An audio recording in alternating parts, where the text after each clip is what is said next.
Hello बच्चों, आप सबका मेरे YouTube चैनल क्यूरियस फिजिक्स में फिर से बहुत बहुत स्वागत है। आज हम स्टार्ट करने वाले हैं सेकंड पार्ट वेव ऑप्टिक्स का। फर्स्ट पार्ट में हमने क्या सीखा? हमने ये सीखा बेसिकली जो लाइट है वो वेव की फॉर्म में भी ट्रेवल करती है। मतलब लाइट जो है एक वेव है, ठीक है। वेव है जो वो भी कैसी? इलेक्ट्रोमैग्नेटिक वेव है, ठीक है। वैसे आपने इलेक्ट्रोमैग्नेटिक वेव वाला चैप्टर पहले से अभी पढ़ा हुआ है, लेकिन इस कॉन्टेक्स्ट में, लाइट के कॉन्टेक्स्ट में जो बोलने का मतलब है कि पहले ये माना जाता था कि लाइट आपकी स्ट्रेट लाइन में आप ट्रेवल करती है, ठीक है। लेकिन कुछ एक जो नेचुरल फिनोमिना है उसको एक्सप्लेन नहीं कर पाती, ठीक है। उसके लिए लाया गया वेव थ्योरी, ठीक है, जिसको बोला गया वेव ऑप्टिक्स की लाइट को वेव की तरह ट्रीट करना है, ठीक है। तो उसी से रिलेटेड नेक्स्ट टॉपिक आपका coherent and incoherent addition of waves, ठीक है जी। तो सबसे पहले आता है आपका एडिशन ऑफ वेव्स, जो यहां पे टर्म लिखी है जिसको नाम दिया addition of waves. Addition of wave का सिंपल सा मतलब है कि दो वेव्स को ऐड करना।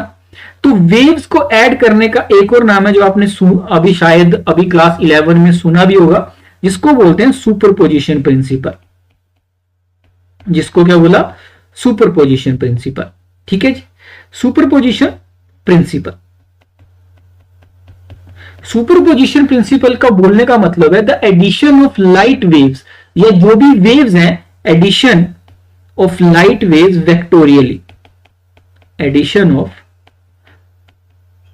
Light waves vectorially. वेक्टोरियली मतलब सेम, अभी जो लाइट की जो for example let's say this is a wave, vectorially की सेम साइन वाली जो डिस्प्लेसमेंट है उसको ऐड करना है। हमारे पास तीन वेव्स है, मान के लो ये पहली वेव है, ठीक है। ये कोई वेव 1 ऐसे जा रही है सोर्स 1 से, दूसरी वेव भी सेम ही है, मान के चलो इसी से मिलती जुलती दूसरी, थर्ड वेव जो है वो कुछ ऐसी है। ये आपकी तीन वेव्स हैं, ठीक है। मतलब लाइट ऐसे चल रही है आगे की डायरेक्शन को, ये है इसकी डिस्प्लेसमेंट, इस डायरेक्शन को बोलते हैं डिस्प्लेसमेंट ये, और जो ये एम्पलीट्यूड की तरफ को होती है इसको बोलते हैं डिस्प्लेसमेंट, ठीक है जी। अब हमें क्या करना है? अगर मेरे से बोले कोई कि मेरे को वेव 1 और 2 को ऐड करना है, मतलब सुपरिम्पोज करना है, जब मेरे को सुपरिम्पोज करना है फर्स्ट और सेकंड को, मतलब ऐड करना है, तो जो नई वेव मिलेगी उसका एम्पलीट्यूड बढ़ जाएगा, मतलब लाइट इंटेंसिटी बढ़ जाएगी। अगर मैं फर्स्ट और सेकंड को ऐड करूंगा तो मेरे को कुछ बढ़ा हुआ एम्पलीट्यूड, ऐसे कुछ ऊंचा सा एम्पलीट्यूड वाली वेव मिलेगी, जिसमें क्या होगा? ये 1 है, ये 1 डैश है, मान लिया ये 1 डबल डैश है, ये 2 डैश, ये 2 डबल डैश, तो ये क्या होगा आपका 1 प्लस 1 डैश, ये 2 प्लस 2 डैश, ठीक है। अब मेरे को कोई बोले कि मेरे को 1 प्लस 3 करना है, ठीक है, मतलब सुपरिम्पोज करना है किसको? फर्स्ट और थर्ड वेव को। तो मेरे को क्या मिलेगा? इनके अप्रोक्सीमेटली कैसी मिल जाएगी? स्ट्रेट लाइन मिल जाएगी। यही बोल रहे हैं, हम पॉजिटिव को नेगेटिव वाले से ऐड किया तो कैसी मिल जाएगी? वेव क्या होगी आपका? वैसी, मतलब एक सीधी लाइन मिल जाएगी। मतलब वेव ऐड तो हो गई, लेकिन इंटेंसिटी, इस केस में इंटेंसिटी बढ़ जाएगी, और इसमें तो लगभग कितनी आ जाएगी? 0 आ जाएगी। इसमें एम्पलीट्यूड कितना हो जाएगा? 0 हो जाएगा। इसमें एम्पलीट्यूड पहली वाली में डबल हो गया। इसको बोला आपका बेसिकली सुपरपोजिशन प्रिंसिपल, ठीक है जी। सेकंड आता है, सेकंड जो बेसिक कंसेप्ट है, एक तो वेव का सुपरपोजिशन क्या होता है, वेव एडिशन क्या होता है, ये आपको समझ में आया। सेकंड आता है आपका coherent and incoherent sources. Coherent sources का मतलब होता है, simple definition, the phase difference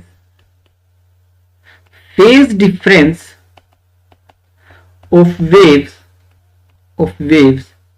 will not change with time,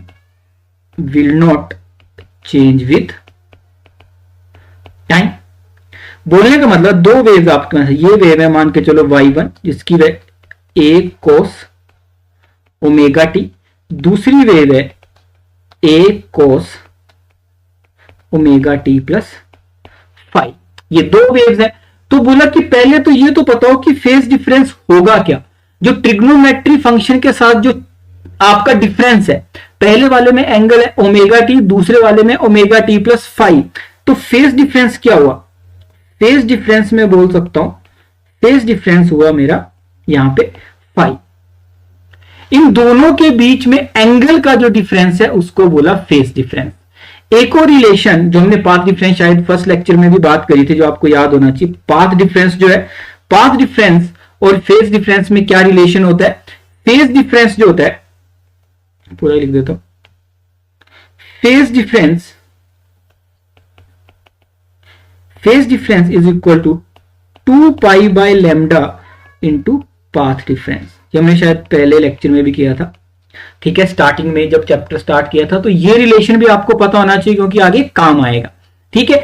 इसको बोला हमने कोहेरेंट सोर्सेज। कोहेरेंट सोर्सेज ऐसे सोर्सेज होते हैं जहां पे क्या होता है, फेज डिफरेंस, ऐसा नहीं कि दोनों का फेज सेम होना चाहिए, फेज डिफरेंस सेम होना चाहिए, फेज डिफरेंस सिर्फ या फेज सेम नहीं होना चाहिए, फेज डिफरेंस जो दोनों के बीच में है वो टाइम के साथ चेंज नहीं होना चाहिए, चाहे टाइम के साथ चेंज नहीं होना चाहिए। पहली बात तो ये, जहां पे जो और फिर जहां पे कोहेरेंट सोर्सेज होते हैं, कोहेरेंट सोर्सेज से जो लाइट चलती है, जिसको हम क्या करते हैं, जिसको हम बेसिकली अभी मतलब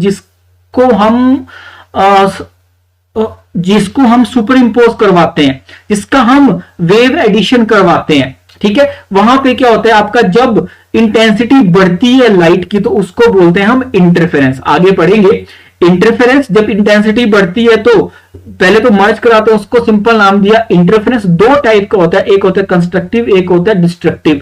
कंस्ट्रक्टिव जब इंटेंसिटी बढ़ती है, और अभी डिस्ट्रक्टिव जब इंटेंसिटी क्या हो जाती है, जीरो, तब इंटेंसिटी क्या हो जाती है, जीरो, ठीक है। तो कोहेरेंट इनकोहेरेंट सुपरपोजिशन समझ में आया होगा। ये डेफिनेशन आपकी बुक में लिखे, interference is based on the superposition principle according to which a particular point in the medium, the resultant displacement produced by a number of waves is the vector sum of displacements produced by each of the waves। तो interference, जब waves को आपस में मतलब मर्ज करवाया तो उस चीज को नाम दिया हमने, टेक्निकल नाम लाइट के केस में इंटरफेरेंस, और जनरल टर्म में आपका सुपरपोजिशन प्रिंसिपल, जिसके ऊपर ये काम करता है। दो टाइप को होता है, कंस्ट्रक्टिव जब इंटेंसिटी बढ़ जाती है, और आपका डिस्ट्रक्टिव जब इंटेंसिटी कम हो जाती है। बात समझ में आई। यहां पे देखो, ये दो सोर्सेज हैं S1 और S2। दोनों में क्या है कि सेम बोल सकते हो कि दोनों का जो मोशन है वो सेम है। दोनों का मोशन क्या है, सेम है, S1 S2, जहां पे जिसकी वजह से ये वेव क्रिएट की जा रही है जो आगे जाके पॉइंट P पे मिल रही है, ठीक है। S1 में कोई अभी डिस्टरबेंस हुई तो वेव निकली, S2 में भी कोई वेव निकली, ठीक है। अब दोनों का फेज बिल्कुल ही सेम है क्योंकि दोनों का मोशन सेम है। तो यहां पे क्या है, आपका फेज तो सेम है ही, और फेज डिफरेंस भी सेम है। फेज डिफरेंस कितना है, जीरो। फेज डिफरेंस कितना है दोनों के बीच में, जीरो। तो दोनों का फेज डिफरेंस कितना है, जीरो, क्योंकि फेज दोनों का सेम है। मान के चलो फाई की जगह ओमेगा टी ले लेते, ओमेगा टी एंगल जो है ओमेगा टी, और फेज डिफरेंस कितना है, जीरो। फेज डिफरेंस कितना है, जीरो। तो जो S1 से जो वेव निकली, मान के चलो y1, उसकी वैल्यू, उसको लिखा मैंने a cos ओमेगा टी, और y2 से जो निकली, जो S2 से जो निकली, उसको भी लिखा मैंने a cos ओमेगा टी, क्योंकि दोनों का फेज सेम है। दोनों का फेज सेम है तो फेज डिफरेंस भी सेम है, और दोनों क्या हो रहा है, आपका टाइम के साथ चेंज भी नहीं हो रहा है। तो मतलब ये, इनको हम कोहेरेंट सोर्सेज भी बोल सकते हैं। जब दोनों P पे आपस में मिलेंगे तो उसको तो मैं लिखूंगा सिंपल y1 प्लस y2। किसका लिखूंगा, y1 प्लस y2 क्या होगा, 2a cos ओमेगा टी। ये सिंपल क्या किया हमने, वेक्टोरियली वेव्स को ऐड कर दिया। जब y1 a cos omega T हुआ तो इसकी इंटेंसिटी होगी I नोट, लेट से, और इसकी भी होगी I नोट। और इंटेंसिटी किसके डायरेक्टली प्रोपोर्शनल होती है, intensity is directly proportional to amplitude square, directly proportional to amplitude का स्क्वायर। ये होता है, अगर नहीं पता तो याद कर लो। एक है एम्पलीट्यूड, और इसका पूरा आपका एक्सप्लेनेशन क्लास +1 की जो वेव थ्योरी है वहां पे दिया हुआ है, ठीक है जी। अब जो मेरे पास नई वेव बनेगी y1 प्लस y2, तो I टोटल इंटेंसिटी क्या होगी, is directly proportional to amplitude. यहां पे कितना है, 2a, तो कितनी आएगी 4a स्क्वायर, और a स्क्वायर तो क्या होता है आपका I नोट क्या है, आपकी एक वेव की इंटेंसिटी है। तो I is directly proportional to 4i। तो बोलने का मतलब है अगर वेव्स का फेज डिफरेंस टाइम के साथ चेंज नहीं हो रहा है और उसकी वैल्यू क्या होगी, अगर वो मर्ज हो रहा है और फेज डिफरेंस जीरो है, टाइम के साथ चेंज भी नहीं हो रहा है, तो अगर पूरी की पूरी वेव आपस में मर्ज हो रही है तो 4i0 क्या आया आपका, मतलब जब इंटेंसिटी 4 टाइम्स इंक्रीज हो गई, इंटेंसिटी आपका 4 टाइम्स इंक्रीज हो गई। क्या मेरी बात समझ में आई? अब एक और केस हो सकता है, यहां पे अगर आप देखोगे S1Q चला 7 लैम्डा, Q पे जाके Q पॉइंट पे जाके दो वेव्स आपस में अभी मतलब सुपरपोजिशन हो रहा है यहां पे, ठीक है, आपस में मर्ज हो रही हैं, ठीक है, वहां पे फेज डिफरेंस कुछ नहीं था लास्ट वाले पे, लेकिन यहां पे होगा कुछ। अब यहां पे S2 से Q पहुंचने में अभी डिस्टेंस चलना पड़ा 9 लैम्डा, लैम्डा क्या है आपकी वेवलेंथ, पहले वाले को कितना चलना पड़ा 7 लैम्डा, तो यहां पे पाथ डिफरेंस कितना आया, अगर मैं पाथ डिफरेंस की बात करता हूं तो पाथ डिफरेंस कितना आया जी, पाथ डिफरेंस आया यहां पे 2 लैम्डा, 9 लैम्डा माइनस 7 लैम्डा, तो फेज डिफरेंस कितना आया, इसका हमने अभी फॉर्मूला लिखा ऊपर, ठीक है, डायरेक्टली भी आपकी बुक्स में लिखा है, लेकिन 2 pi by lambda into path difference 2 lambda है ना, तो लैम्डा ने लैम्डा को कट कर दिया, कितना आया 4 पाई, कितना आया 4 पाई। अगर मैं S1Q की इक्वेशन लिखूं, S1Q की इक्वेशन लिखूं, S1Q की इक्वेशन, उसको मान लिया हमने A cos omega T, S2Q की लिखने जाऊं मैं तो आएगा A cos omega t minus 4 pi, omega t minus 4 pi, and cos of theta minus 4 पाई कितना होता है, cos of theta minus 4 pi again A cos omega T, एक हो, ये तो पहली वाली बात आ गई, ये तो पहली वाली बात आ गई। अब अगर Q पॉइंट पे देखूंगा, इंटेंसिटी एट Q पॉइंट फिर से कितनी मिलेगी मुझे 4i0, कितनी मिलेगी 4i0, बात समझ में आई। लेकिन यहां पे एक और बात समझ में आई, अगर पाथ डिफरेंस कितना है, अगर path difference, if path difference is equal to n lambda, path difference कितना है n लैम्डा, एंड n की वैल्यू कितनी है 1 2 3, अगर पाथ डिफरेंस लैम्डा का मल्टीपल कोई इंटीजर है n, क्या है कोई इंटीजर n लैम्डा है, तो बताओ, मतलब प्लस माइनस भी ले सकते हैं यहां पे, ठीक है, इंटीजर सिंपल है, तो वहां पे क्या होगा आपका इंटेंसिटी क्या हो जाएगी 4 टाइम इंक्रीज हो जाएगी, 4 टाइम इंक्रीज हो जाएगी, तो यहां पे क्या बनेगा कंस्ट्रक्टिव इंटरफेरेंस, क्या बनेगा कंस्ट्रक्टिव इंटरफेरेंस। क्या मेरी बात समझ में आई, क्या बनेगा बेटा कंस्ट्रक्टिव इंटरफेरेंस। आगे चले, अगर आप सेकंड केस एग्जांपल दिया है, आर पॉइंट पे दो जो लाइट है वो मर्ज हो रही है, आर पॉइंट पे लाइट मर्ज हो रही है, तो यहां पे अगर मैं पाथ डिफरेंस लिखूं, दोनों के बीच में क्या लिखूं पाथ डिफरेंस लिखूं, तो पाथ डिफरेंस कितना आएगा, पाथ डिफरेंस लिखूं तो कितना आएगा 7.25 minus 9.75 is equal to minus 2.5 lambda, minus 2.5 lambda. अगर मैं फेज डिफरेंस लिखने चला जाऊं, फेज डिफरेंस लिखने चला जाऊं, फेज डिफरेंस लिखने चला जाऊं तो क्या होगा, फेज डिफरेंस में लिखने चला जाऊं तो क्या होगा आपका phase difference 2 pi by lambda into minus 2.5 lambda, lambda ने लैम्डा को तो आया आपका माइनस 5 पाई, क्या आया माइनस 5 पाई। अगर मैं S1R की इक्वेशन लिखूं जैसे जस्ट ऊपर लिखी तो क्या होगा A साइन ओमेगा टी, और S2R की क्या होगी आपका A sine minus minus plus omega T plus sine, नहीं यहां पे क्या होगा आपका कोस की फॉर्म में कर रहे थे, वेव है कुछ भी लिख सकते हैं, लेकिन हम यहां पे कोस ही लिखेंगे, कोस की फॉर्म में कर रहे हैं, तो यहां पे भी कोस, यहां पे भी कोस, कोस यहां भी कोस। क्या मेरी बात समझ में आई, बस A cos omega T plus 5 pi, omega T plus 5 pi minus A cos omega T, A cos omega T. अगर तो R पॉइंट पे क्या होगा, R पॉइंट पे दोनों मर्ज होंगी, तो y1 प्लस y2 क्या होगा आपका 0, y1 प्लस y2 क्या होगा 0, और इंटेंसिटी भी क्या होगी R पे जीरो। क्या होगी?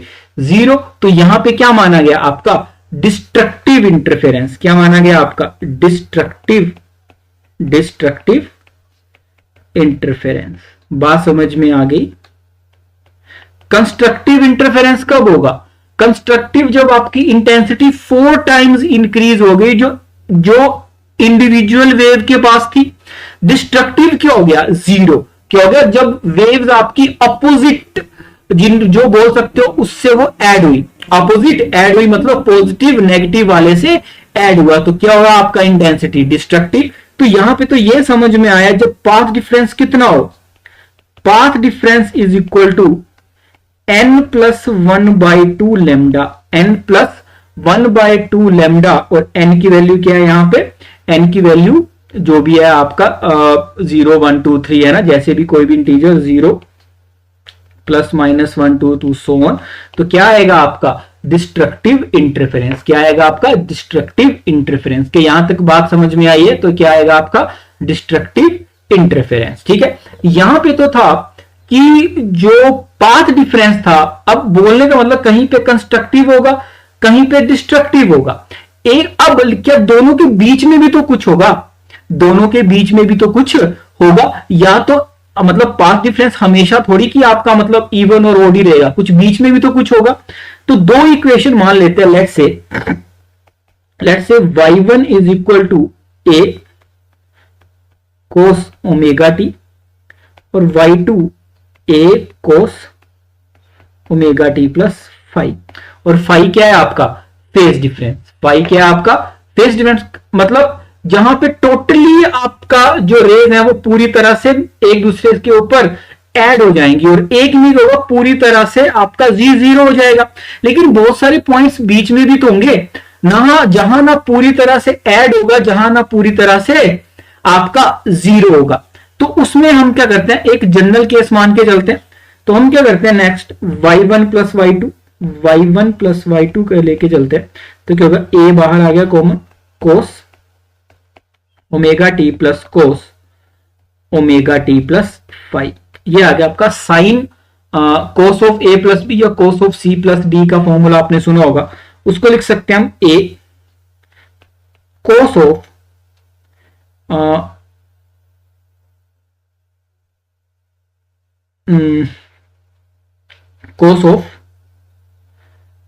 कोस of omega t minus five divide by 2 cos of omega T plus omega T plus five divide by 2। ये फॉर्मूला होता है cos of C plus d का। ठीक है, सिंपल। अभी ट्रिग्नोमेट्री लगाइए, ये से कट गया cos of minus five minus, तो cos of 5/2 cos of 5/2 and plus cos of 5/2। Sorry, add नहीं होता यहाँ पे, ऐड नहीं होता, इसमें सिंपल मल्टीप्लीकेशन होती है, into cos of omega T plus 5/2। ये सिंपल रिलेशन आपको पता होना चाहिए। ये सिंपल रिलेशन आपको पता चला। अब ये तो चेंज हो रहा है, ये वाली सेकंड टर्म तो चेंज हो रही है, मतलब जो नई वेव आपको मिली, नई वेव जो आपको मिली उसका वो कुछ ऐसे मूव करी, लेकिन ये दोनों कांस्टेंट है। ये नई वेव का एम्पलीट्यूड बना, क्या बना? ये नई वेव का एम्पलीट्यूड। क्या बना? ये नई वेव का एम्पलीट्यूड। यहाँ पे 2b होगा, यहाँ पे 2b होगा। ये नई वेव का क्या बना? एम्पलीट्यूड। नई वेव का क्या बना? ये एम्पलीट्यूड। बात समझ में आई? और ये नई वेव का जब एम्पलीट्यूड बना तो इंटेंसिटी क्या लिखी जाएगी? इंटेंसिटी लिखी जाएगी एम्पलीट्यूड का स्क्वायर। इंटेंसिटी क्या होगी आपकी? 4a स्क्वायर कोस स्क्वायर 5/2, और a स्क्वायर को क्या लिखते थे? आई नोट। तो 4i0 कोस स्क्वायर 5/2। ये आई किसी और एंगल पे इंटेंसिटी क्या होगी, और जो फेज डिफरेंस कितना होगा आपका? पाई होगा। फेज डिफरेंस कितना होगा आपका? पाई होगा। बात समझ में आई क्या? इसी से हम कंस्ट्रक्टिव और डिस्ट्रक्टिव भी निकाल सकते हैं। 4i0 कब होगा? जब इसकी वैल्यू 1 हो जाएगी और इसकी वैल्यू 1 कब होगी, जिस cos स्क्वायर 5/2 की वैल्यू 1 कब होगी, cos स्क्वायर की वैल्यू 5/2 की वैल्यू 1 कहां पे होती है, 1 होती है आपका बेसिकली 0 पे, ठीक है, 0 पे होगी, है ना, cos स्क्वायर की पाई पे होगी। तो n की वैल्यू कितनी है, when phi is equal to 0 plus minus 2 pi plus minus 4 pi so on, तब क्या बनेगा आपका कंस्ट्रक्टिव, तब क्या बनेगा आपका कंस्ट्रक्टिव। और जब फाई की वैल्यू क्या हो जाए, फाई की वैल्यू फेस डिफरेंस कितना आ जाए, पाई 3 पाई 4 पाई, इस केस में सब क्या बनेगा आपका डिस्ट्रक्टिव, क्या बनेगा आपका डिस्ट्रक्टिव। तो हमेशा किसी भी रैंडम फेज डिफरेंस पे इंटेंसिटी क्या होगी 4I0 cos स्क्वायर 5/2, ये आपको सिंपल, और ये सिंपल अभी ट्रिग्नोमेट्रिक फॉर्मूला हमने सीखा है, तो ये डिराइव करना आपको आना चाहिए, ठीक है जी। तो ये सारी चीजें आपको सिंपल तरीके से पता होनी चाहिए, बात समझ में आ गई। लेकिन ये कहां पे पॉसिबल है, जो भी अब तक डेरिवेशन किया ये पॉसिबल है in case of coherent sources, in case of coherent sources जहां पे फेस डिफरेंस टाइम के साथ चेंज नहीं होता है। But in case of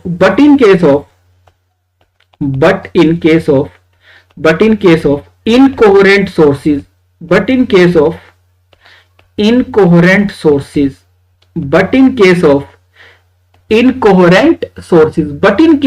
incoherent sources क्या होगा आपका, दो इक्वेशंस है, मान के चलो y1 एक कोई इक्वेशन है, ठीक है, a cos ओमेगा t और इसकी इंटेंसिटी है I0 और y0 है a cos इसकी ओमेगा 1 t1 ओमेगा 2 t2 और इसकी भी मान लिया आपने I0, इसकी भी मान लिया आपने I0।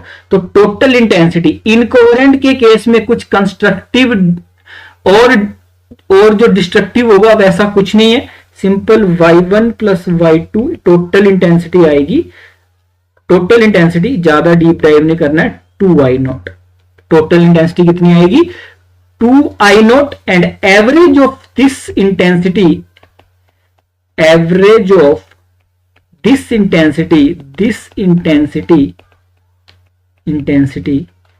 कैन बी सीन, मतलब दीवार पे अगर इस दो वेव्स को ऐसे जो इनकोहेरेंट सोर्सेज से आई हैं उनको आपस में मर्ज करवाया जाए तो सिंपल सी बात है आपका ऐसा कुछ रिलेशन, मतलब 2I0 एवरेजली, मतलब आपको कोई कंस्ट्रक्टिव और डिस्ट्रक्टिव इंटरफेरेंस देखने को नहीं मिलेगा, कंस्ट्रक्टिव और डिस्ट्रक्टिव इंटरफेरेंस देखने को नहीं मिलेगा, वहां पे इंटरफेरेंस दिखेगा नहीं, सिंपल आपकी डायरेक्टली जो भी वेव्स हैं वो आपका सिंपली आपका मर्ज हो जाएंगी, मतलब सिंपल सुपरपोजिशन तो दिखेगा लेकिन कंस्ट्रक्टिव और डिस्ट्रक्टिव टाइप का कुछ भी दिखाई देगा नहीं, कंस्ट्रक्टिव और डिस्ट्रक्टिव टाइप का कुछ दिखाई देगा नहीं। क्या मेरी बात समझ में आई है यहां तक? आई होप आपको थोड़ा बहुत यहां तक समझ में आया होगा, आगे जो हमने अभी जो सीखा उसी से रिलेटेड है आपका interference of light waves and Young's experiment. Young's double slit experiment में क्या बोला, ये कुछ अभी सेटअप है, ये हम सीख भी लेंगे, ठीक है। उसने बोला कि सबसे पहला मेन टास्क क्या है, बोला कि इंटरफेरेंस कंस्ट्रक्टिव और जो डिस्ट्रक्टिव है वो तभी होगा जब सोर्सेज क्या होंगे आपके कोहेरेंट होंगे। अभी सोर्सेज क्या होंगे, कोहेरेंट होंगे। बोला सोर्सेज, कोहेरेंट सोर्सेज बनाए कैसे जाएं, कोहेरेंट सोर्सेज बनाना बहुत ही मुश्किल है। उसने क्या किया, हाँ, जब S1 एक यहां पे क्या रखी इसने, एक इसने क्या रखा, शीट रखी, उसके स्टार सेकंड में यहां पे उसने क्या रख दिया, एक लैंप रख दिया।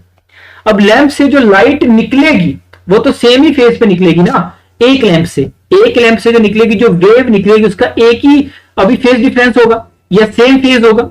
जब ये S से बाहर आएगी तो फेज सेम होगा। फिर उसने आगे एक और शीट रख दी, उसमें दो छोटी छोटी जो स्लिट्स हैं वो काट दी, दो छोटे छोटे होल कर दिए, मान के चलो 2 छोटे छोटे होल कर दिए। तो यहां पे जो लाइट निकली, जो इन S1 S2 से जो लाइट निकली वो क्या निकली, इन दे S1 S2 अभी worked as a coherent sources. S1 S2 जो S की ही लाइट है, लेकिन S1 S2 worked as coherent sources. कैसे बने ये बने कोहेरेंट सोर्सेस, सबसे पहली बात। दूसरी बात ये, जब ये कोहेरेंट सोर्सेस बने तो S1 से कोई लाइट की वेव निकली, S2 से कोई लाइट की वेव भी निकली, तो सामने जो अभी डिस्टेंस पे जो D डिस्टेंस पे जो स्क्रीन है, D डिस्टेंस पे जो स्क्रीन है, इसमें क्या दिखाई दिया, कुछ दिखाई दी अभी मतलब आपकी ब्राइट फ्रिंजेस और कुछ दिखाई दी आपकी डार्क फ्रिंजेस।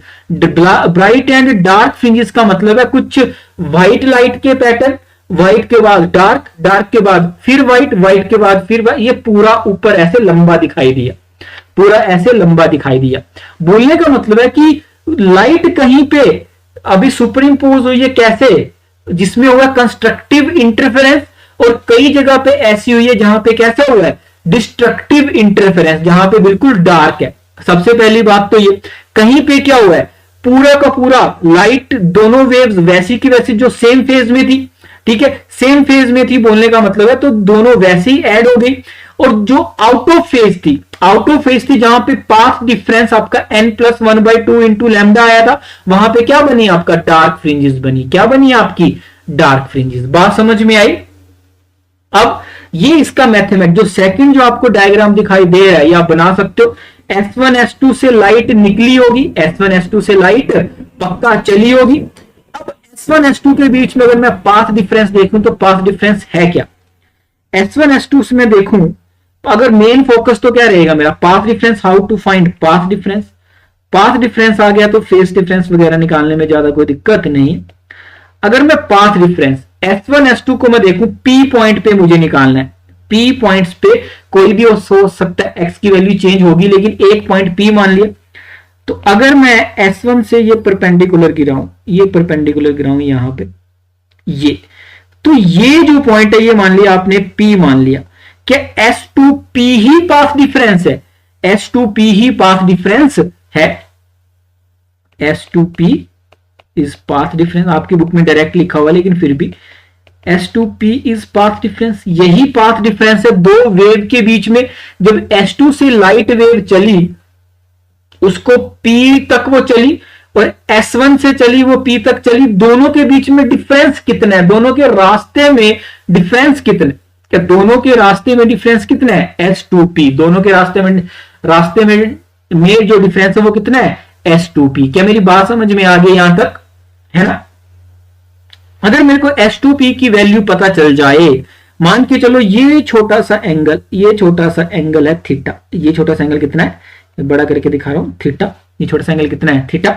अगर ये थीटा है, ये थीटा, और सारे डिस्टेंसेस बहुत ही छोटे छोटे, तो ये वाला जो लाइन बीच से में जा रही है, ये वाला भी एंगल है थीटा, ये वाला भी एंगल कितना है, थीटा। बात समझ में आ गई, ये एंगल भी कितना है, थीटा। मेरा मेन पर्पस है मुझे पाथ डिफरेंस निकालना है, मेन पर्पस क्या है, मुझे पाथ डिफरेंस निकालना है। अगर मैं लिखूं साइन थीटा, साइन थीटा की वैल्यू लिखूंगा तो क्या लिखूंगा, S2P divide by D, S2P divide by D में लिखूंगा, ये साइन थीटा की वैल्यू है। If angles are very small and angle theta is very small, theta is very small, ऐसा हम मानते हैं, theta is very small, then sine theta is approximately equal to tan theta, approximately equal to tan theta. और अगर मैं tan theta की value लिखूं बड़े वाले यहां से, तो क्या आएगी आपका x divided by D, x divided by D. अगर मैं इक्वेशन 1 और 2 को कंपेयर करूं, ये इक्वेशन 1 मान लिया, ये इक्वेशन 2 मान लिया, इन दोनों को अगर मैं कंपेयर करूं तो S2P की वैल्यू क्या होगी, S2P by D is equal to x divide by D, and S2P which is the path difference is x by D into D. क्या बात समझ में आई कि नहीं, इतना काम किया, दिमाग समझ में आ गया, सिंपल चीजें लिखी हैं, कुछ भी मुश्किल नहीं लिखा, सिर्फ सिंपल पाइथागोरस जो होते हैं साइन थीटा कोस थीटा वो लिखा है, ठीक है। तो ये आया आपका path difference Young's double slit experiment में। ठीक है, अब पाथ डिफरेंस आया, अब कंस्ट्रक्टिव इंटरफेरेंस कब होगा? कंस्ट्रक्टिव इंटरफेरेंस वे तो हमने कर चुके हैं। कंस्ट्रक्टिव इंटरफेरेंस, कंस्ट्रक्टिव इंटरफेरेंस कब होगा? जब x by path difference is equal to N lambda. Path difference is equal to N lambda and value of x क्या आएगी? x is equal to N, x की वैल्यू आएगी आपका n lambda D divide by D, ये आएगा आपका। तो x की वैल्यू मतलब x देखो क्या था यहां पे, इस सेंटर O से x की वैल्यू जैसे जैसे लैम्डा बदलता जाएगा n की वैल्यू बदलती जाएगी। अगर n में 0 रखूंगा तो सेंटर पे क्या मिलेगा? मैक्सिमा, मतलब कंस्ट्रक्टिव लाइट का क्या होगा? लाइट मतलब ज्यादा होगी वहां पे। ठीक है, n की जगह 1 रखूंगा तो second maxima, third maxima, fourth maxima, fifth maxima, क्योंकि लैम्डा एक ही लाइट सोर्स है तो लैम्डा फिक्स है, डी भी फिक्स है, डी भी। तो n की वैल्यू जैसे जैसे मैं चेंज करूंगा, n is equal to 1 2 3, even minus में भी plus minus 1 4 3 plus minus 1 plus minus 1 2 plus minus 3 plus minus 4, क्या मिलेंगे आपको? मैक्सिमाज मिलेंगे। मैक्सिमाज क्या मिलेंगे? मैक्सिमम मतलब ज्यादा इंटेंसिटी, 4I0 इंटेंसिटी मिलेगी वहां पे, 4I0 इंटेंसिटी मिलेगी। अब नेक्स्ट आता है डिस्ट्रक्टिव। डिस्ट्रक्टिव के लिए क्या होगा बेटा? डिस्ट्रक्टिव के लिए सिंपल मैं लिख दूं x is equal to n plus 1 by 2 lambda d by d, और n की वैल्यू जो हमने plus minus 1 plus minus 2 and so on, वहां पे क्या मिलेगी आपको? डार्क फ्रिंजेस या डार्क लाइट मिलेगी। ऐसा पैटर्न दिखाई देगा। 0 पे क्या दिखाई देगा आपको? 0 पे दिखाई देगा आपको, यहां से देखोगे तो 0 पे क्या दिखाई देगा? 0 पे दिखाई देगा आपको लाइट फ्रिंज, उसके फिर दोनों साइड क्या मिलेंगी? डार्क फिर लाइट फिर डार्क फिर लाइट, फिर ये पैटर्न आपको मिलेगा। ऐसी फ्रिंजेस आपको दिखाई देंगी। क्या मेरी बात समझ में आई है कि नहीं? क्या दिमाग से बात समझ में आई है? आई होप आपकी थोड़ी बहुत अंडरस्टैंडिंग बड़ी होगी। लाइट को कंस्ट्रक्टिव और डिस्ट्रक्टिव का मतलब क्या है, ये भी आपको थोड़ा बहुत समझ में आया होगा। ये भी आपको थोड़ा बहुत समझ में आया होगा। बात समझ में आ गई। लाइट को हमने क्या किया? ऐसे आपस में मर्ज करवाया, ऐसे आपस में मर्ज करवाया। ये रिलेशन तो सिंपल हमने मतलब जनरल टर्म्स के लिए लिखे हैं सारे, ये आपको थोड़े बहुत पता होने चाहिए, ये थोड़े बहुत पता होने चाहिए। बात समझ में आ गई। नेक्स्ट आता है आपका डाइफ्रैक्शन। नेक्स्ट आता है आपका डाइफ्रैक्शन। डाइफ्रैक्शन क्या है? बेसिकली है तो इंटरफेरेंस की तरह ही। इंटरफेरेंस में क्या किया हमने? दो वेव मान ली S1 S2 सोर्स से आ रही है, उसको हमने क्या किया? बेसिकली सुपरइम्पोज करा लिया उसका हमने। अभी सिंपल दो सोर्स मतलब सोर्सेज कम है। डाइफ्रैक्शन में क्या बोला कि जब लाइट मतलब नेचुरली होता क्या है, आपको ऐसा फील होता है जैसे ये लाइट आ रही है, देखो इस पर्टिकुलर पॉइंट से लाइट आ रही है। लाइट जब इस होल को पार करेगी तो एक्चुअली होना क्या चाहिए? एक्चुअली ये होना चाहिए कि यहां पे आपको ये जो रोड है, ये जो गैप के साइड में जो भी आपका ये ऑब्जेक्ट है, इसकी इमेज बननी चाहिए, उसकी शेडो बननी चाहिए पीछे ना, इसकी शेडो बननी चाहिए पीछे ऐसा। लेकिन एक्चुअल ऐसा होता नहीं है, शेडो बनती नहीं है। शेडो थोड़ी सी शेडो के आसपास भी कुछ डार्क एंड ब्राइट फ्रिंजेस दिखाई देती हैं। बोलने का मतलब है कि जो ये इंसिडेंट लाइट जब किसी स्मॉल होल से पास करेगी तो वो क्या हो जाती है? फैलना शुरू हो जाती है, मतलब बेंड कर जाती है, कुछ इस डायरेक्शन में बेंड कर जाएगी लाइट, कुछ ऐसे बेंड कर जाएगी लाइट। बात समझ में आई?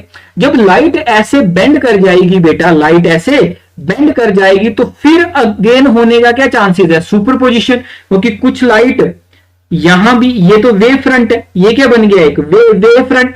और एक वेव फ्रंट जब बना तो हमने पढ़ा था हाइगन्स प्रिंसिपल में कि हर वेव फ्रंट वर्क करता है एज अ वेवलेट। तो यहां पे क्या बनेंगे? छोटे छोटे सोर्स बन जाएंगे और यहां से लाइट जाएगी डिफरेंट जगह में। तो कहीं पे वो कंस्ट्रक्टिवली ऐड होगी, कहीं पे डिस्ट्रक्टिवली ऐड होगी, और वहां पे भी कुछ आपकी डार्क एंड ब्राइट फ्रिंजेस या फिर आपकी लाइट कुछ ऐसी दिखाई देगी, कहीं पे चमकती हुई, कहीं पे आपको डार्क। तो डाइफ्रैक्शन का सिंपल सा मतलब है, diffraction is bending of waves around the edges of an obstacle और ओपनिंग। ठीक है, बात समझ में आ गई। सिंपल, जिस एक्सपेरिमेंट को दिखाया, जिसको बोला कि सोर्स से लाइट आ रही है, सोर्स से लाइट आ रही है, और यहां पे पढ़ते क्या बन गए आपके डिफरेंट डिफरेंट क्या बन गए, सोर्सेज बन गए, और यहां से लाइट बेंड होगी, तो कहीं आगे जाके मिलेगी तो कहीं वो अभी कंस्ट्रक्टिवली, कहीं कहीं पे वो आपका डिस्ट्रक्टिवली ऐड होगी, तो इमेज क्या बनेगी आपकी, कहीं कहीं पे लाइट, कहीं कहीं पे, लेकिन हाँ यहां पे इंटेंसिटी कम होती जाती है, इंटेंसिटी कम होती जाती है, लेकिन है ये मिलता जुलता कहीं ना कहीं पे इंटरफेरेंस है। Bending of light from small opening is known as diffraction, known as diffraction. और यहां पे ये जो M1 M ये सारे के सारे क्या है आपके, बोल सकते हो आपका वेव फ्रंट में सोर्सेज हैं जो सेकेंडरी वेवलेट्स बनाएंगे, ये क्या बनाएंगे, सेकेंडरी वेवलेट्स बनाएंगे। ठीक है जी, यहां पे सिंपल आपकी बुक में ज्यादा कुछ अभी डेरिवेशंस वगैरह नहीं है, बोला कि theta approximately is equal to n+1/2 lambda by a, तब होता है आपका कंस्ट्रक्टिव, यहां पे उल्टा होता है, तब होता है आपका क्या, कंस्ट्रक्टिव है ना, और जब theta is equal to n lambda by a तब होता है आपका डिस्ट्रक्टिव सुपरपोजिशन, डिस्ट्रक्टिव। तब यहां कंस्ट्रक्टिव मतलब यहां पे मिलेगी आपको ब्राइट, और डिस्ट्रक्टिव के केस में यहां पे मिलेगी आपको डार्क, यहां पे क्या मिलेगी आपको, डार्क। क्या बात समझ में आई, बात समझ में आई, सिंपल। और यहां पे अगर आप देखोगे लाइट, तो सेंटर में तो मिल जाएगा आपको, सिंपल सेंटर में तो ऑब्वियस सी बात है लाइट, यहां पे मिल जाएगा आपको, इसको बोला सेंट्रल मैक्सिमा, इसको क्या बोला हमने, सेंटर पे क्या मिल जाएगा, सेंट्रल मैक्सिमा। फिर जैसे जैसे आगे जाते जाओगे, ये देखो ये सेंटर मैक्सिमा मतलब इंटेंसिटी ज्यादा है, इंटरफेरेंस के केस में इंटेंसिटी सेम ही रहती है, इंटेंसिटी सेम रहती है, लेकिन यहां पे इंटेंसिटी देखोगे आप कम होती जाएगी, ये इंटेंसिटी क्या होती जा रही है, कम। क्या बात समझ में आ गई, ये है मतलब ब्राइट, ये है डार्क, फिर देखो ये इंटेंसिटी कम होती जाती है। ये है आपका सिंपल सा डाइफ्रैक्शन, ये है आपका सिंपल सा डाइफ्रैक्शन। क्या मेरी बात समझ में आई है कि नहीं, यहां पे इंटेंसिटी कम होती जाती है, इंटरफेरेंस में इंटेंसिटी कम नहीं होती है, इंटरफेरेंस में इंटेंसिटी कम नहीं होती है। ठीक है, हमने स्कोप को कम ही रखा है, जितना एनसीईआरटी में दिया है उतना ही पढ़ रहे हैं। ठीक है, ऐसा कुछ नहीं कि जेई मेंस एडवांस तक नहीं जा रहे। बहुत सारों को होता है, ये भी कंफ्यूजन होता है कि इंटरफेरेंस और डिफरेंस और जो डाइफ्रैक्शन है उसमें कोई डिफरेंस है कि नहीं। No one has ever been able to define the difference between interference and diffraction satisfactorily. It is just a question of uses and there is no specific important physical difference between them. The best we can do is, roughly speaking, is to say that when there is only a few sources, say two interfering sources, then the result is usually called interference. But if there is large number of them, it seems that the word diffraction more often used. जब बहुत सारे sources होंगे तो क्या होता है आपका diffraction, तब क्या होता है डाइफ्रैक्शन, और दो ही होंगे तो इंटरफेरेंस, तब क्या होगा आपका इंटरफेरेंस। बात समझ में आई कि नहीं, डिफरेंस नहीं, क्योंकि यहां पे जो ये गैप है, यहां पे बहुत सारे क्या होते हैं आपके वेव फ्रंट में बहुत सारे सोर्सेज बन जाते हैं, बहुत सारे सोर्सेज बन जाते हैं। क्या मेरी बात समझ में आई, ठीक है, उसकी वजह से आता है आपका डाइफ्रैक्शन, उसकी वजह से क्या आता है आपका डाइफ्रैक्शन। एक और चीज जो आपकी बुक में लिखी है, the interference and diffraction light energy is redistributed if it reduces in one region then producing a dark fringe, if increases in another region producing basically a bright fringe, there is no gain or loss of energy which is consistent with the principle of conservation of energy. कहीं पे dark fringe है तो वहां पे energy है ही नहीं, लेकिन यहाँ पे इंटेंसिटी ज्यादा मतलब ज्यादा एनर्जी है, तो आई कहां से, जहां पे डार्क है वहां से आई होगी उसमें, तो मतलब रीडिस्ट्रीब्यूशन ऑफ एनर्जी हुआ है, मतलब कंजर्वेशन ऑफ एनर्जी है। मतलब क्या है आपका कंजर्वेशन ऑफ एनर्जी, कोई भी लॉ यहाँ पे वायोलेट नहीं हुआ है, कोई भी लॉ यहाँ पे वायोलेट नहीं हुआ है। ठीक है जी, ये था कोहेरेंट, इनकोहेरेंट और उससे रिलेटेड बातें।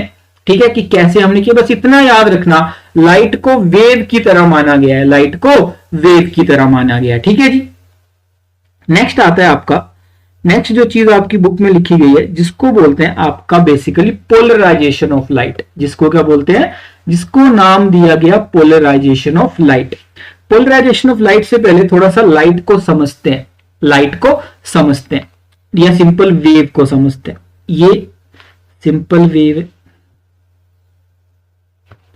मान के चलो ऐसी कोई वेव चल रही है और आगे तक जा रही है, ठीक है जी। ये वाई डायरेक्शन है और ये एक्स एक्सिस है मान लिया, ठीक है जी। लैम्डा इस वेवलेंथ, इसकी वेवलेंथ है, ओमेगा इसकी सिंपल आपकी मान के चलो एंगुलर स्पीड है, फ्रीक्वेंसी ये है। और ऐसे अगर मैं इस वेव इक्वेशन को लिखना चाहूं, इस वेव इक्वेशन को मैं लिखना चाहूं तो कैसे लिखूंगा, y ब्रैकेट में x और t is equal to a amplitude a sine kx minus omega T, kx minus omega T. x आपको समझ में आ रहा है x डायरेक्शन में, ओमेगा समझ में आ रहा है टाइम एक पर्टिकुलर टाइम पे, ठीक है जी। k को क्या नाम दिया, k को आपने पढ़ा होगा जिसको वेव नंबर भी बोलते हैं, जहां तक मुझे याद आ रहा है वेव नंबर, और इसको लिखा जाता है 2 pi by lambda. 2 pi by lambda wave को लिखने का तरीका है, ठीक है। यहां पे ये समझ में आया, अगर इस वेव को मैं देखूं, इस वेव को अगर मैं देखूं तो मेरे को क्या समझ में आया, अगर मैं इस वेव को देखूं तो मेरे को बोला कि कहां पे हो रहा है, displacement in Y direction, displacement in y direction, displacement in y direction, and the plane of the wave, plane of the wave is xy, plane of the wave is xy। तो इस पर्टिकुलर वेव को अगर आप देखोगे तो आपने क्या देखा, ये देखा कि ये जो वेव है इसकी जो डिस्प्लेसमेंट है, जो अभी डिस्प्लेसमेंट है ये होती है डिस्प्लेसमेंट आपकी, ये डिस्प्लेसमेंट वेव की, ठीक है। और जो डायरेक्शन है वो कौन सी डायरेक्शन में है, आपकी एक्स डायरेक्शन में, ठीक है। तो इस वेव को बोला गया linearly polarised wave, linearly polarised wave, ठीक है जी। क्यों बोला ये, क्योंकि because it's displacement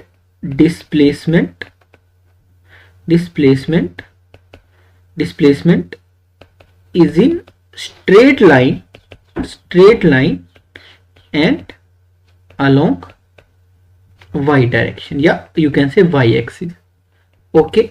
second thing क्या अभी नाम दिया गया इसको कि ये जो वेव है ये बेसिकली आपका एक्स वाई प्लेन पे ही चल रही है या एक्स वाई प्लेन में ही एग्जिस्ट कर रही है, तो इसीलिए इसको एक और नाम दिया जिसको बोला प्लेन पोलराइज्ड वेव, ठीक है जी। मतलब वेव जो अभी पोलराइज कर रही है उसका सिंपल सा मतलब है कि वो एक ही डायरेक्शन में चले, मतलब एक ही डायरेक्शन में उसका डिस्प्लेसमेंट हो। और दूसरी चीज, एक और चीज यहां पे क्या है कि वो तो हमेशा ही रहेगा, जब हम अनपोलराइज्ड वेव की बात करेंगे तब भी रहेगा, लेकिन फिर भी जिसको बोला गया कि डिस्प्लेसमेंट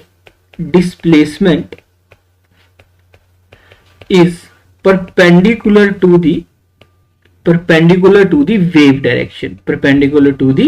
वेव डायरेक्शन, बात समझ में आई। तो ये जो सिंपल वेव तुम पढ़ रहे थे अभी तक वो सिंपली आपका पोलराइज्ड वेव ही थी। वो क्या थी आपका, बेसिकली पोलराइज्ड वेव ही थी जो आज तक आप लोगों ने सीखा या फिर जो आपने पढ़ा। अगर मैं किसी वेव को ऐसे लिखता हूं, for example z xt is equal to a sine kx minus omega T, ये भी क्या है आपकी, ये भी एक आपकी पोलराइज्ड वेव ही है, लेकिन इसमें वेव की डायरेक्शन क्या है, x direction, and wave exist in xz plane. Wave, इसका मतलब ऐसे अगर मैंने लिखा वेव को तो इसका लिखने का मतलब क्या है कि wave is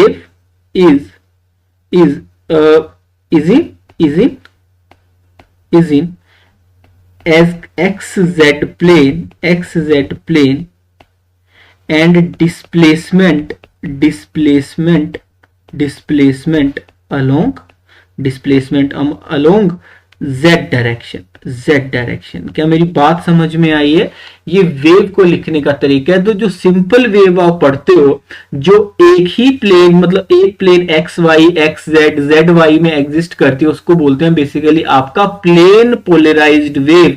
plane polarised wave का मतलब ये भी होता है, प्लेन पोलराइज्ड वेव का मतलब है कि जब वेव मूव कर रही है, जब वेव मूव कर रही है तो इन polarized plane polarised wave, plane of wave या प्लेन is not changing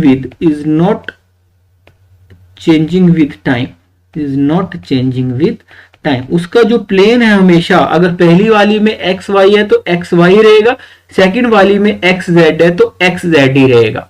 ठीक है, अगर तो ध्यान से सुनना मेरी बात, अगर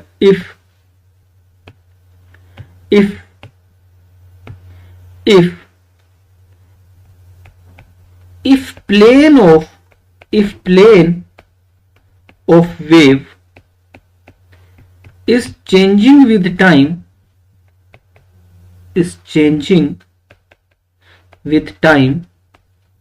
then wave is called unpolarized wave, और you can say the unpolarised light, और यू कैन से, क्योंकि अब लाइट तो वेव है, ये तो समझ गए हम। ठीक है, तो उसको क्या बोला हमने? Unpolarised light. बात समझ में आया?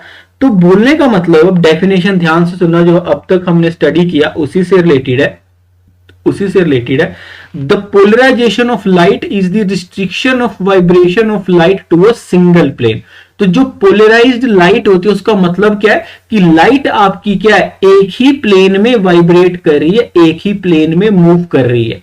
ठीक है, अनपोलराइज्ड का मतलब क्या है? A wave in which the oscillations occur in many different planes, मतलब जो प्लेन्स हैं वो टाइम के साथ चेंज हो रहे हैं। देखो यहां पे कुछ ऐसा कुछ मतलब आपको बहुत ही अजीब सा दिखाई देगा कि वेव क्या है आपकी बहुत ही आपस में होच पोच होके चल रही है, लेकिन जब उसको पोलराइज कर दिया, a wave in which the oscillations are confined to one plane, सिर्फ वो एक ही प्लेन में चलेगी, ऐसे जो ऊपर हमने डिस्कशन किया। कि मेरी बात समझ में आई? अब जो लाइट आपको नेचुरली मिलती है, वो क्या होती है आपका? वो होती है आपका अनपोलराइज्ड लाइट। अब मेन मकसद क्या है? अनपोलराइज्ड लाइट अगर आपकी आईज पे अभी तक गिरेगी तो आपको डेजलिंग सी फील होगी। जब आप रात को गाड़ी चलाते हो और एकदम से सामने से लाइट आती है, ठीक है, लाइट आती है, जब आप हाईवे पे ट्रेवल करते हो तो आपको लगता है कि इतनी ज्यादा लाइट आ रही है और आपकी आंखें बंद हो जाती है, क्योंकि वो कैसी लाइट आ रही होती है? अनपोलराइज्ड लाइट आ रही होती है, अनपोलराइज्ड लाइट आ रही होती है। जब लाइट को पोलराइज करना है तो अनपोलराइज को ही करना पड़ेगा। तो जो आपका जो मतलब चीज अनपोलराइज लाइट को पोलराइज करती है, मतलब सिंपल है, वो एक ही प्लेन में लाइट को आगे भेजती है, उसको बोलते हैं आपका पोलरॉइड्स। क्या बोलते हैं? आपके पोलरॉइड्स। अब पोलरॉइड्स क्या होते हैं? बेसिकली पोलरॉइड्स होते हैं आपके प्लेन शीट्स होती हैं। These are nothing but plane sheets in which molecules are aligned in a particular way, in which molecules are aligned in such a way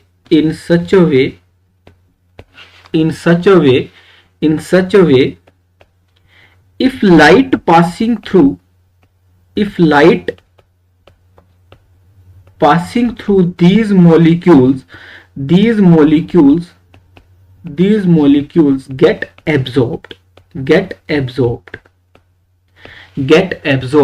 and remaining light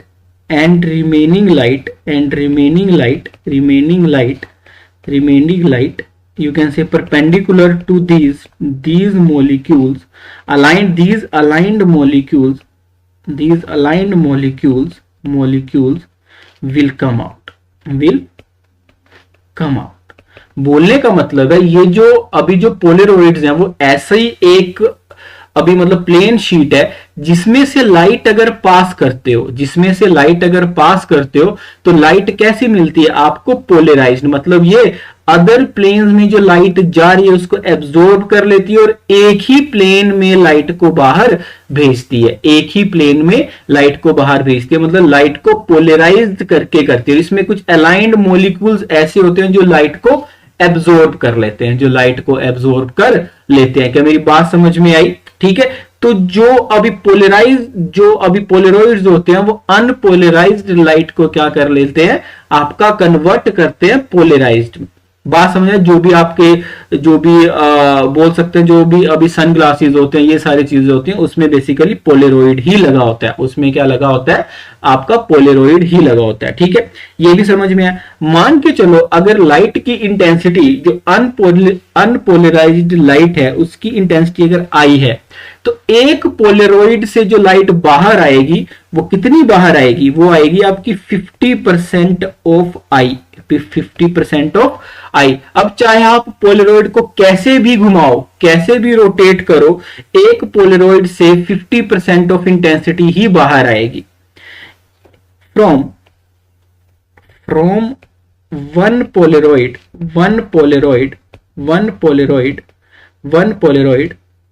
50% intensity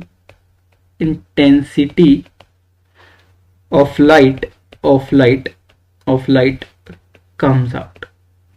मतलब एक Polaroid से 50% जो light है जिसकी intensity 50% कम हो जाती है वो बाहर आएगी। बात समझ में आई?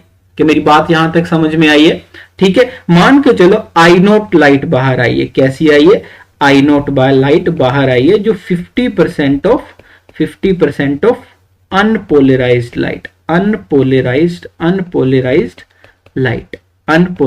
लाइट। बात समझ में आई? पहले तो ये समझ में आया जो अभी पोलराइज्ड लाइट है, जो पोलराइज्ड लाइट और अनपोलराइज्ड लाइट में फर्क क्या होता है।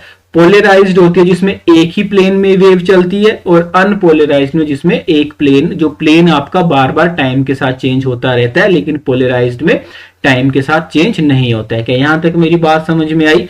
अब जिस एक्सिस के थ्रू लाइट बाहर आती है, जिस एक्सिस के थ्रू बाहर आती है लाइट, उसको नाम दिया पास एक्सिस। बाकी एक्सिस को तो क्या कर लेते हैं? एब्जॉर्ब कर लिया।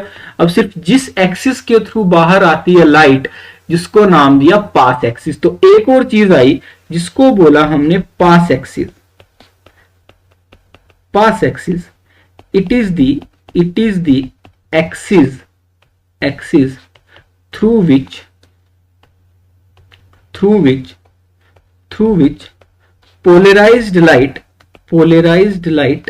polarized light come out। बात समझ में आई? ये तो हो गई आपकी किसकी बात? पोलराइज लाइट, अनपोलराइज लाइट, और जो पोलराइड्स होते हैं उसके बारे में आपको थोड़ा सा समझ में आया। कि मेरी बात यहां तक समझ में आई है? फिर अगर मैं थोड़ा सा आगे चलूं, अगर आपकी बुक में भी देखोगे तो ऐसे कुछ डायग्राम्स बने हुए हैं।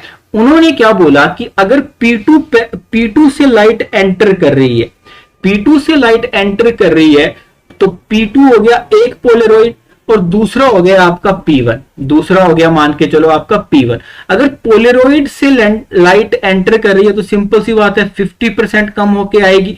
तो मान के चलो P2 से I नॉट लाइट आ रही है, from P2 I naught light is comes out, I naught light come out. कितनी आ रही है? I naught. और ये I नॉट कैसी लाइट है? I naught is polarised light. कैसी है ये? Polarised light. बात समझ में आ रही? कैसी आ रही? I naught. अगर उसके आगे मैं एक और अभी पोलराइड लगा दूं, उसके आगे अगर मैं एक और पोलराइड लगा दूं, तो कितनी लाइट बाहर आएगी? कितनी लाइट बाहर आएगी? The P1 light come out from second polaroid,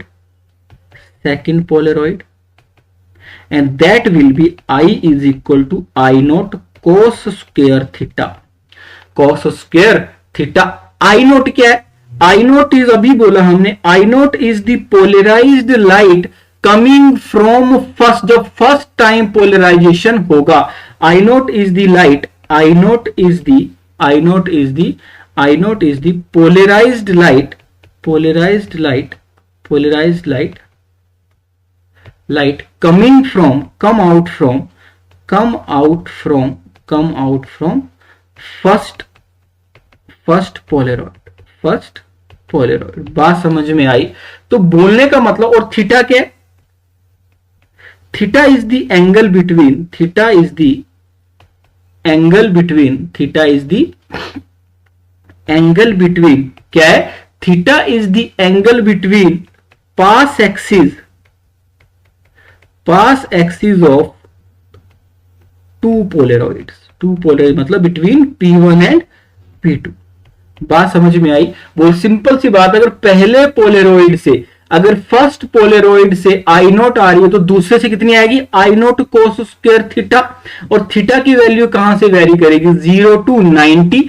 अगर मैं पोलराइड एक तो रखा हुआ है, उसमें से तो आई नोट आ रही है, उसकी पास एक्सिस अगर मैं दोनों को पैरेलल रखूं तो एंगल कितना हो गया? 0। तो आई नोट बाहर आएगी, क्योंकि कोस 0 क्या होता है? 1। और जैसे ही मैं उसको घुमाऊंगा, इसको तो मैंने फिक्स रखा, जैसे ही मैं इसको घुमाऊंगा क्या थीटा एंगल चेंज हो जाएगा, और जैसे ही थीटा एंगल चेंज होगा तो क्या इंटेंसिटी, एक टाइम ऐसा आएगा कि लाइट बाहर नहीं आएगी, आपको डार्क दिखाई देगा, आपको डार्क दिखाई देगा। तो लाइट की इंटेंसिटी सेकंड पोलराइड से कहां होगी? पहले से तो 50% आ ही रही है, जैसे भी घुमाओ, सेकंड को घुमाओगे तो 0 से लेके 50% वेरी कर जाएगी, मतलब थीटा एंगल। थीटा एंगल किसके किसके बीच में है? पास एक्सिस, जो आपका लाइट को पास करने दे रहे हैं और बाकी को एब्जॉर्ब करने दे रहे हैं। बात समझ में आई? ज्यादा डीप डाइव नहीं करना है, क्योंकि वेव की इक्वेशंस लिखनी पड़ेंगी बार बार, लेकिन एनसीईआरटी में जितना लिखा है उतना मैंने बता दिया आपको, ठीक है? इतना काफी है। सिंपल याद रखना कि पोलराइजेशन क्या होता है, जो पोलराइड होता है वो क्या काम करता है, अनपोलराइज्ड लाइट क्या होती है, ये सारी चीजें आपके दिमाग में रहनी चाहिए। क्या मेरी बात समझ में आई है यहां तक? आगे चलते हैं। सिंपल सा एग्जांपल लिखा है, discuss the intensity of transmitted light when a polaroid sheet is rotated between two crossed polaroids. ठीक है, मान के चलो 3 पोलराइड आपके पास, यहां पे तो यही लिखा है, ये P1, दूसरा मान लिया हमने P2 और तीसरा मान लिया P2। ये शीट है, मतलब है ना, सामने से तो ऐसी ही दिखाई देगी। ठीक है, अब जब फर्स्ट वाले से लाइट आएगी, फर्स्ट वाले से लाइट तो पोलराइज्ड होके आएगी, तो मान के चला हमने I नोट आई। ठीक है जी, जब इसमें से निकली तो कितनी निकलेगी? I nought cos square theta. ठीक है, थीटा दोनों के बीच में एंगल। तीसरे से निकलेगी तो क्या होगा? अगर पहले के बीच में एंगल थीटा है तो दूसरे के बीच में कितना होगा? π/2 माइनस थीटा, π/2, क्योंकि दोनों आपस में वैसे आएंगे। सो यहां से जो, अब इसमें से कितनी आई लाइट? सेकंड वाले से I nought cos square theta, तो तीसरे वाले से कितनी आएगी? ये तो इसका I nought cos square theta into cos square π/2 minus theta. ये क्या हो गया? ये दूसरी वाले के लिए लाइट है, दूसरे वाले के लिए लाइट है। क्या बात समझ में आई? तो नेट इंटेंसिटी कितनी मिली, कितनी मिलेगी? आप मैक्सिमम पूछिए वो हम निकाल लेंगे। सो आई कितनी मिलेगी थर्ड के बाद? So I nought cos square theta, और cos π/2 minus theta sine square theta. 2 से मल्टीप्लाई किया, 2 से डिवाइड किया, तो क्या आएगा आपका I नोट। अगर मैं इसको लिखूं तो क्या लिखूंगा? 2 cos theta sine theta divide by 2 से किया, 2 से स्क्वायर पूरे का, एक बाहर आ गया, तो I note divide by 4। 2 cos theta sine theta क्या होता है? Sine square 2 theta, sine square 2 theta. ये वाली मिली आपको मैक्सिमम इंटेंसिटी, जो 3 से, एक से I नोट, फिर उसका I nought cos square theta, फिर उसका भी cos स्क्वायर π/2 माइनस थीटा। ठीक है, तो मैक्सिमम वैल्यू कब मिलेगी? मैक्सिमम वैल्यू सिंपल सी बात है, when theta is equal to 45, क्योंकि साइन थीटा मैक्सिमम कब होता है? 90 पे। सो साइन 2 थीटा क्या हो जाएगा आपका? 1 हो जाएगा। 2 थीटा क्या हो जाएगा? 1 हो जाएगा। क्या सिंपल सी बात समझ में आई है? सिंपल सी बात, बस बेसिक डेफिनेशंस याद रखनी है। ज्यादा वेव इक्वेशंस के चक्कर को आपकी बुक में ज्यादा दिया ही नहीं है, ठीक है। हाँ, जब आप जेई एडवांस वगैरह अगर तैयारी करें तो आपको डीप डाइव करना है यहाँ पे, लेकिन बोर्ड्स के लिए सिंपल आपको इतना भी अगर समझ आ रहा है तो बहुत बड़ी बात है, ठीक है। और वेव को कैसे ऐड करना है ये सारी चीजें पता होनी चाहिए। तो ये तो था बेसिकली थ्योरी पोर्शन। नेक्स्ट बात करते हैं जो एग्जांपल्स है, सिंपल सिंपल एग्जांपल है, इसे पूरा सॉल्यूशन तो नहीं लेकिन हिंट देने की ट्राई करता हूं ताकि आप इसको अच्छे से सोल्व कर लो, इसको अच्छे से सोल्व कर लो, ठीक है। पहला है, a monochromatic light of wavelength 589 nanometre is incident from air on a water surface, what are the wavelength, frequency and speed of reflected and refracted light. जब रिफ्लेक्ट करती है तो सिंपल सी बात है वेवलेंथ चेंज नहीं होती है, तब वेवलेंथ कुछ कोई चेंज नहीं होती है, फ्रीक्वेंसी भी चेंज नहीं होगी, स्पीड भी चेंज नहीं होगी, ठीक है। जब ए केस है तो वेवलेंथ तो सेम ही रहेगी 589 नैनोमीटर, सिंपल सी बात है। फ्रीक्वेंसी की बात करते हैं तो फ्रीक्वेंसी, स्पीड की बात करते हैं, अगर स्पीड की बात करते हैं तो स्पीड कितनी हो जाएगी, वेलोसिटी तो लाइट की स्पीड से ही चलेगी, एयर में तो 3 × 10⁸ मीटर पर सेकेंड। और अगर फ्रीक्वेंसी निकालनी है तो सिंपल सी बात है आपका v/λ। तो ये ए हो गया। बी केस अगर निकालना है रिफ्रैक्शन, रिफ्रैक्शन की बात करते हैं तो हमने पढ़ा था, अगर याद होगा रिलेशन थोड़ा सा भी याद होगा, हमने क्या पढ़ा था, v1 divide by v2 is equal to λ1 divide by λ2 is equal to n2 divide by n1। ये रिलेशन पढ़ा था हमने, अगर थोड़ा सा भी याद होगा। तो यहां पे आपको क्या क्या पता है, यहां पे आपको n2 बाई n1 पता है। n2 क्योंकि n2 है आपका वाटर के लिए 1/3 और एयर का तो 1 होता ही है, तो λ1 λ2 अगर मैं इसको रिलेशन को ही फॉलो करूं तो λ2 क्या हो जाएगा आपका, क्या λ2 निकाल लोगे सेकंड वाले से। सेम आपका v1 क्या है, आपकी स्पीड ऑफ लाइट होती है, अगर एयर में है तो सिंपल सी बात है लाइट की होगी, क्या v2 भी निकाल लोगे सेकंड फॉर्मूले से, ठीक है। थर्ड, जब अभी फ्रीक्वेंसी, क्योंकि फ्रीक्वेंसी तो चेंज होती ही नहीं है, फ्रीक्वेंसी तो चेंज होती नहीं है तो फ्रीक्वेंसी तो सेम ही रहेगी, इससे भी निकालोगे तब भी सेम आएगी, ठीक है। जो फॉर्मूला हमने जब हाइगन्स प्रिंसिपल रिफ्रैक्शन किया था तो ये फॉर्मूला आया था, ठीक है। बस इसको पुट करना है, सिंपल वैल्यू आपको मिल जाएगी, ठीक है जी। नेक्स्ट आता है, what is the shape of a wave front in which each of the following case, light diverging from a point source, point source ये तो स्फेरिकल पड़ा था, जब हम वाटर वाला केस कर रहे थे तो वहां पे वेव फ्रंट कैसा बन रहा था, स्फेरिकल बन रहा था। सेकंड है, the light emerging out of a convex lens, जब कॉनकेव किया था, जब कॉनकेव लेंस किया था तो कुछ कैसी आई थी लाइट, जब कॉनकेव किया था तो ऐसे नीचे को जा रहा था वेव फ्रंट, वेव फ्रंट कैसा जा रहा था, नीचे को जा रहा था सी, तो यहाँ पे कैसा होगा, यहाँ पे उल्टा सी बनेगा, उल्टा सी बनेगा, मतलब लाइट क्या हो रही है, डाइवर्ज हो रही है, लाइट क्या हो रही है, डाइवर्ज हो रही है। The portion of the wave front of light from a distant, distant जब बहुत दूर से आता है, वहां तो चाहे अभी पॉइंट ही होगा, लेकिन बहुत दूर से आता तो कैसा दिखाई देगा, प्लेन वेव फ्रंट। कैसा दिखाई देगा बेटा, प्लेन वेव फ्रंट। कैसा दिखाई देगा, प्लेन वेव फ्रंट दिखाई देगा जब बहुत दूर से आता है, जब बहुत दूर से आ रहा होता है तो कैसा दिखाई देगा, प्लेन वेव फ्रंट। क्या मेरी बात समझ में आई।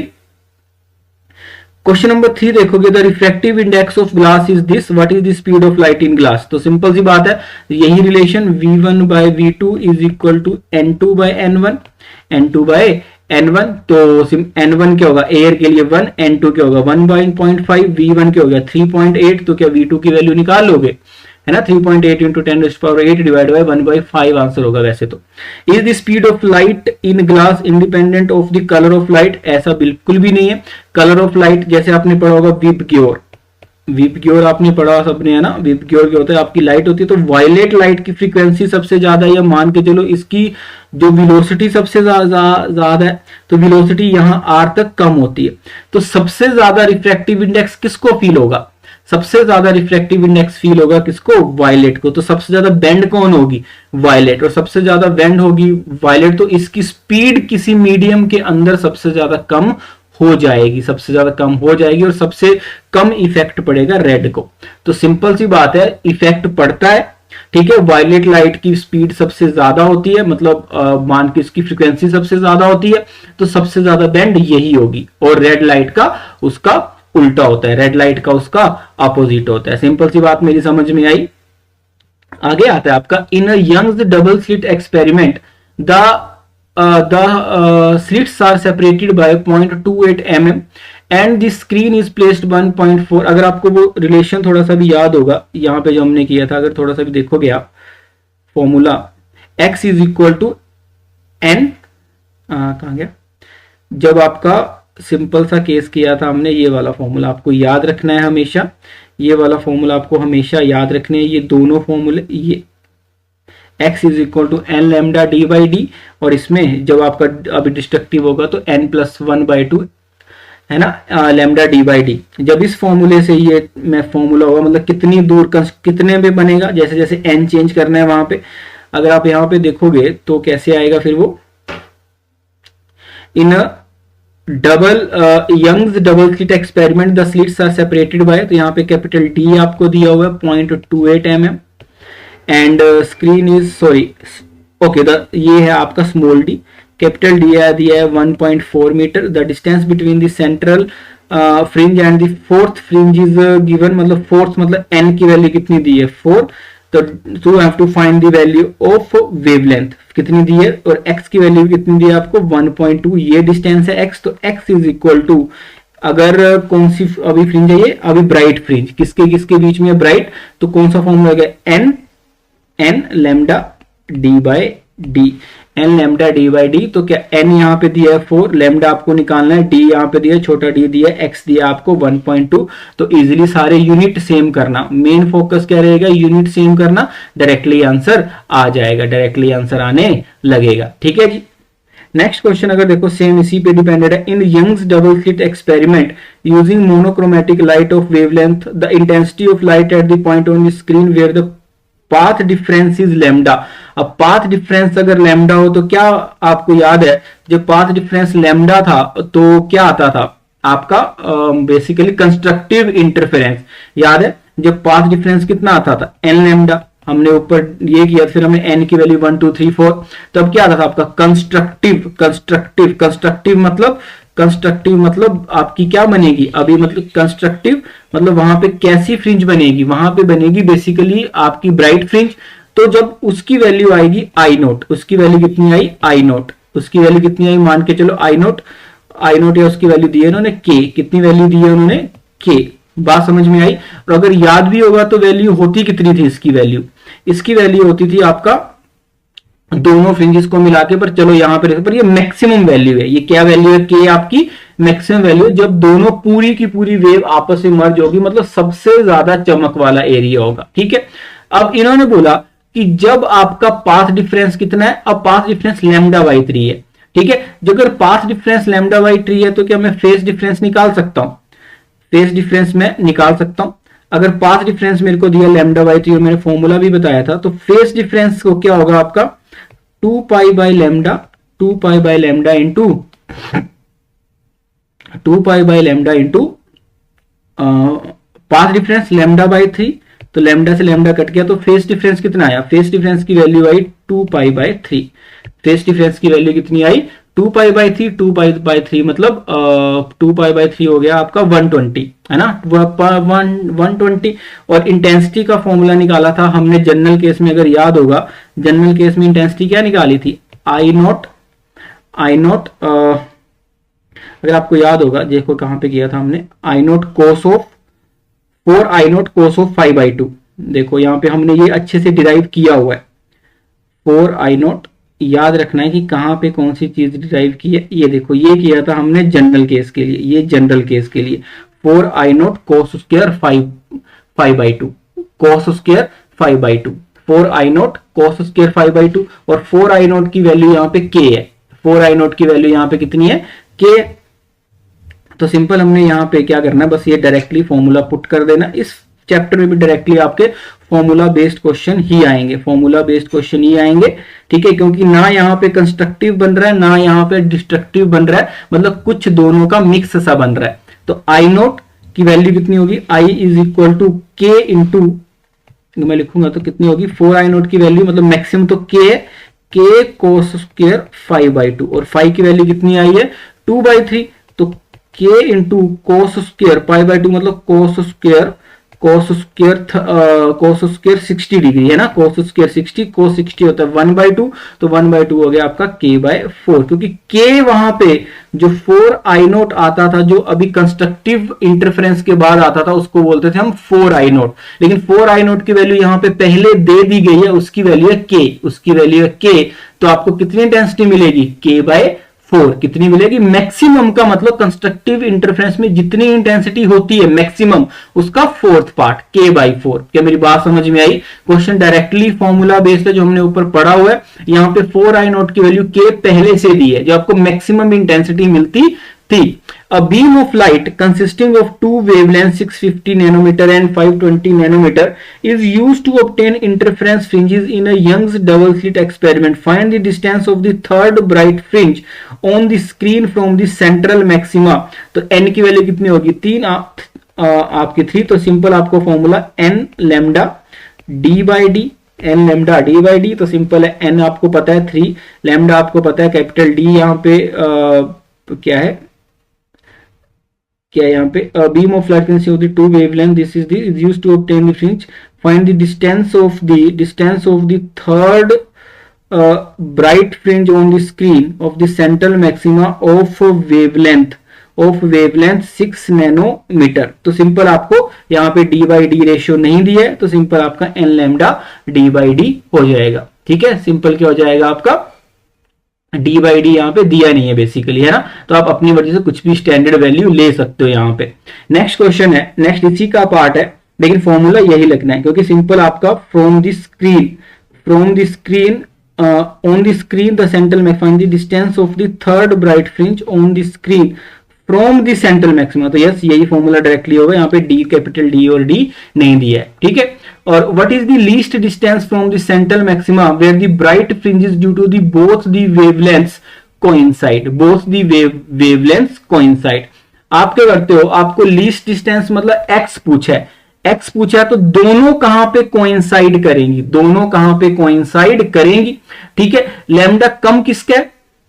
मान के चलो n जाके nth fringe of 520 and n minus fringe of 650 दोनों आपस में कंसाइड कर जाती हैं, तो दोनों के लिए क्या x सेम होगा?